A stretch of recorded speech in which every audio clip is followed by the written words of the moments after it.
আসসালামু আলাইকুম ভিউয়ার, সবাই কেমন আছেন? আশা করি সবাই ভালো আছেন। আমার ইউটিউব চ্যানেল রিপন ক্রস, এটাকে আপনারা সাবস্ক্রাইব করেন, লাইক কমেন্ট শেয়ার দেন আমার ভিডিওতে বেশি থেকে বেশি। আর আমার ফেসবুক পেজ আছে রিপন ক্রস, ওটাকে আপনারা ফলো করতে পারেন, এতে আমি উৎসাহিত হই। এসব পাঠিয়ে করি। একটি নৌকা স্রোতের অনুকূলে ঘন্টায় 8 কিলোমিটার এবং স্রোতের প্রতিকূলে 4 কিলোমিটার যায়। নৌকার বেগ কত? একটি নৌকা স্রোতের অনুকূলে ঘন্টায় 8 কিলোমিটার এবং স্রোতের প্রতিকূলে 4 কিলোমিটার যায়। নৌকার বেগ কত? ধরি নৌকার বেগ 8 কিলোমিটার/ঘন্টা এবং স্রোতের বেগ সমান y কিলোমিটার/ঘন্টা। তাহলে প্রশ্ন মতে এক্স প্লাস ওয়াই সমান 8 কিলোমিটার এবং এক্স মাইনাস ওয়াই প্রতিকূলের বেগ আর এটা এই অনুকূলের বেগ। তাহলে 4 কিলোমিটার। এবার হচ্ছে যোগ করে কি পাবো? 2x = 5। অতএব x = 6 কিলোমিটার/ঘন্টা। এইটাই হচ্ছে নৌকার বেগ। অ্যান্সার: নৌকার বেগ 6 কিলোমিটার/ঘন্টা। প্রথমে কি করলাম, আগে অঙ্কটা পড়ে নিন। একটি নৌকা স্রোতের অনুকূলে ঘন্টায় 8 কিলোমিটার এবং স্রোতের প্রতিকূলে 4 কিলোমিটার/ঘন্টায় যায়। নৌকার বেগ কত? নৌকার বেগ x কিলোমিটার ধরি, এটা মনে করি x কিলোমিটার/ঘন্টা। স্রোতের বেগ y কিলোমিটার/ঘন্টা। স্রোতের প্রতিকূলে নৌকার বেগ x প্লাস ওয়াই, মানে নৌকার বেগ এবং স্রোতের বেগ হচ্ছে অনুকূলের বেগ হচ্ছে এইটা। তাহলে আমরা জানি অনুকূলের ঘন্টায় নৌকা স্রোতের বেগ হচ্ছে 8 কিলোমিটার। এবার প্রতিকূলে বেগ হবে মাইনাস হবে এক্স মাইনাস হচ্ছে ওয়াই, 4। 12 2x/+ যোগ করলাম, তারপরে এক্স এর মান 6 কিলোমিটার/ঘন্টা পাওয়া যায়। তাহলে নৌকার বেগ 6 কিলোমিটার/ঘন্টা।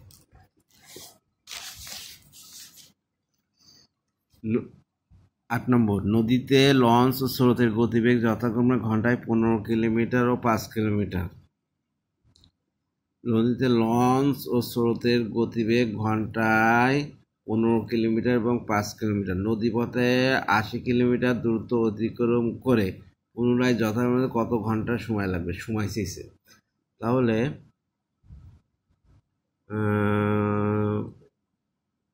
স্রোতের অনুকূলে বেগ 15 প্লাস 5 সমান 20 কিলোমিটার/ঘন্টা এবং স্রোতের প্রতিকূলে বেগ 15 মাইনাস 5 সমান 10 কিলোমিটার/ঘন্টা। এইটা তাহলে হচ্ছে স্রোতের অনুকূলে 20 কিলোমিটার যায় 1 ঘন্টায়। অতএব 1 কিলোমিটার যায় 1/20 ঘন্টায়। অতএব 80 কিলোমিটার যায় 1 × 80/20 ঘন্টায় সমান 4 ঘন্টায়। এবার স্রোতের প্রতিকূলে 10 কিলোমিটার ফিরে আসে 1 ঘন্টায়। অতএব 1 কিলোমিটার ফিরে আসে 1/10 ঘন্টায়। অতএব 80 কিলোমিটার ফিরে আসে 1/80 10 কিলোমিটার সমান 8 ঘন্টা। তাহলে মোট সময় হবে 4 × 8 ঘন্টা সমান সমান 12 ঘন্টা। এটাই উত্তর, 12 ঘন্টা মোট সময়। আমরা আবার করি। নদীতে লঞ্চ স্রোতের গতিবেগ ঘন্টায় 15 কিলোমিটার ও 5 কিলোমিটার। নদীপথে 80 কিলোমিটার দ্রুত অতিক্রম করে পুনরায় যথাযথ ফিরে আসতে কত সময় লাগবে? স্রোতের অনুকূলে বেগ 15 + 5 20 কিলোমিটার। স্রোতের বেগ 15 - 10 কিলোমিটার। স্রোতের অনুকূলে 20 কিলোমিটার যায় 1 ঘন্টায়। 1 ঘন্টা যায়, এবার 80 কিলোমিটার যায় হচ্ছে 4 ঘন্টায়। স্রোতের প্রতিকূলে বেগ হচ্ছে 10 কিলোমিটার। 10 কিলোমিটার ফিরে আসে 1 ঘন্টায়।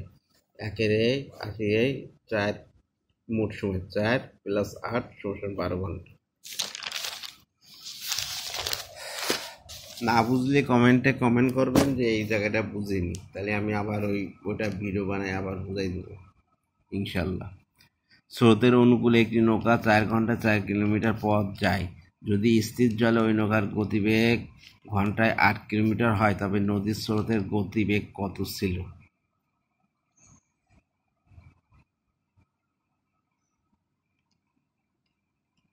মনে করি নৌকার বেগ সমান x কিলোমিটার/ঘন্টা এবং স্রোতের বেগ y কিলোমিটার/ঘন্টা। এবার নৌকাটি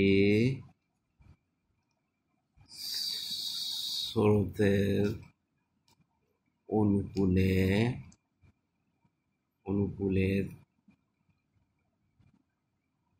4 ঘন্টায় যায় 40 কিলোমিটার।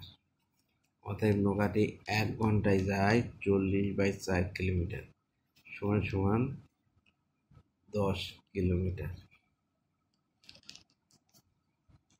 স্রোতের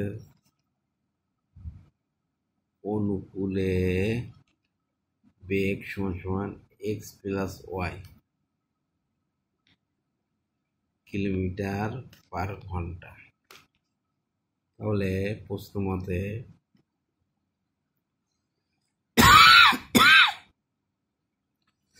x + y সমান 10। আবার এবং নৌকার বেগ হচ্ছে x কিলোমিটার সমান নৌকার গতিবেগ, স্থির জলের নৌকার গতিবেগ ঘন্টায় 8 কিলোমিটার। তাহলে হচ্ছে নৌকার বেগ কত? x সমান 8। তাহলে এটা বিয়োগ করে তাহলে x কেটে যায়, y সমান 2।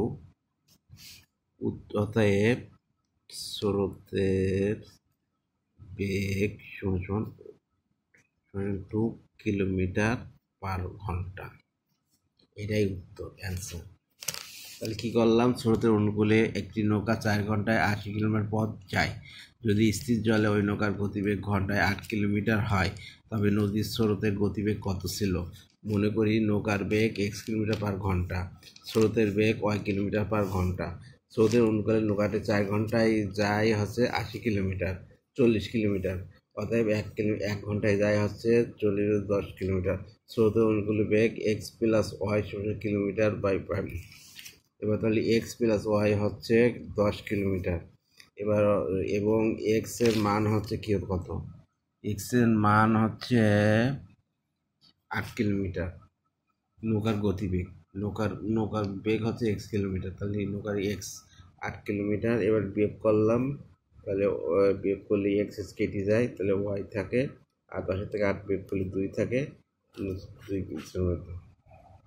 অঙ্কগুলো প্র্যাকটিস করি, এটা আপনার বিভিন্ন জায়গায় আসতে পারে, যে শিখে রাখা ভালো। ব্রেনটা সচল রাখে। ব্রেনটা যদি সচল না করেন, তাহলে ব্রেনটা অনেক আবর্জনা ঢুকবে। সেটা পরিষ্কার করতে আপনাকে অনেক পরিশ্রম করতে হবে। এই ফাও আন্দোলন বা এইসব না করে এরকম সময় এলাফেলাইভাবে সময় নষ্ট করবেন না। সময়গুলোকে কাজে লাগান, এতে আপনার নিজের ভবিষ্যতের জন্য কাজে লাগবে। ধন্যবাদ।